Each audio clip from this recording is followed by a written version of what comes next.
Sindh high court ने निजी bank में खुर्द-बुर्द और इख्तियारात का नाजायज इस्तेमाल करने पर सजा के खिलाफ अपील मंजूर कर ली है। अदालत ने बैंक के कैशियर कामरान मिर्जा को 23 साल बाद बाइज्जत बरी कर दिया है। सिंध हाई कोर्ट ने निजी बैंक में खुर्द-बुर्द और इख्तियारात का नाजायज इस्तेमाल करने पर सजा के खिलाफ अपील मंजूर कर ली है और अदालत ने बैंक के कैशियर कामरान मिर्जा को 23 साल बाद बाइज्जत बरी कर दिया है। FIA बैंक कैशियर के खिलाफ सबूत पेश नहीं कर सका।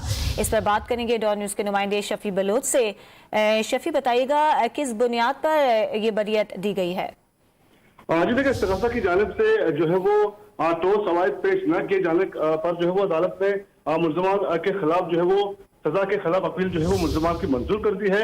सिंध हाई कोर्ट ने बैंक के जो है वो कैशियर कामरान मिर्जा को 23 साल के बाद जो है वो अदम शवाहिद पर बरी कर दिया है और FIA कामरान मिर्जा पर इल्जाम साबित करने में जो है वो नाकाम हो गई। इसके बाद जो है वो सिंध हाई कोर्ट ने तरफेज के सुनने के बाद जो है फैसला जारी कर दिया। जी शफी बलोच, बहुत शुक्रिया।